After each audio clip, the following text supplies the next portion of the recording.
Khonferense ya bosetšhaba ya meono ya ANC. Fano ke fa ANC e tla tlhatlhobang diphitlhelelo le dikgwetlo tsa yona ga mmogo le go tla ka maano a go tsweletsa meono ya yone.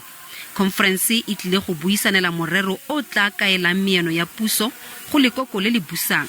Mme seo e tla nna molaetsa o tla dirisiwang go ngoka batlhophi ka letsholo la ditlhopho.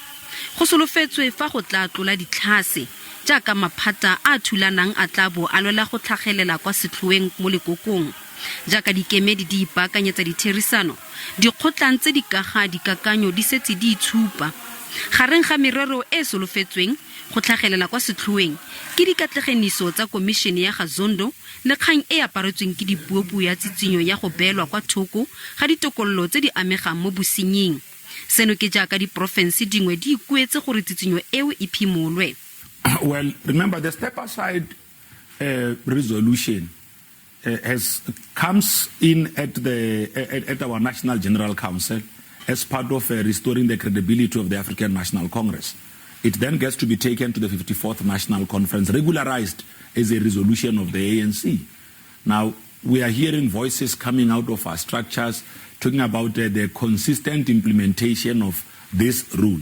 So we are going into this policy conference. We will be able to engage.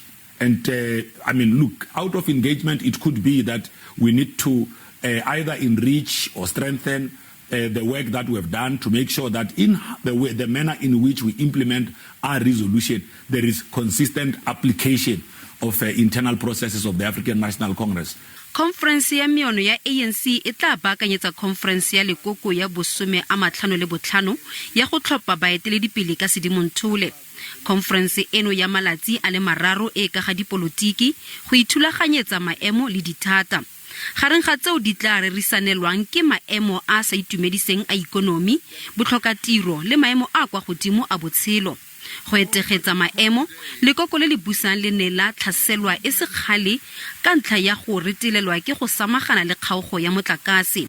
All of us are hugely unhappy with the load shedding that we have all been experiencing in recent weeks. And this has demonstrated the need for the urgent reforms that we need to implement. Maemo a ga jana mo nageng a ne a ngangisanelwa jaaka go lebile go gololwa ga setlankana sa lekoko ka motshegano monongwaga. Gareng ga tse dingwe, setlankana se se sekaseka ntshwafatso ya mokgatlo, kgatelopele le dikgwetlo, tsosoloso ya ikonomi le kagiso le tsepamo. Le fa go le jalo, potsokgolo ke gore meono eno e tla fetola jang matshelo a ma-Afrika Borwa. We had this policy conference for I don't know how many times. And fact of the matter is South Africans is on the brink of collapse for many households that battles just to survive on a daily basis. Those people are looking forward to this weekend and to see what tangible policy recommendations, proposals will come out of this conference. Gabagare balekane ba Semphato Khosatu le SABC bare otlhe di ka fitlhelelwa fa lekoko le le busang le batla.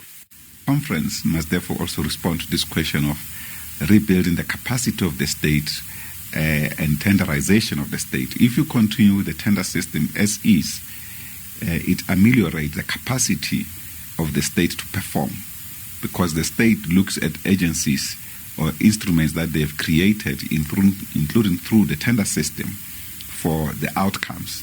And those people who have received tenders do not account to the public. It's the ANC that accounts to the public. So we need to rebalance that.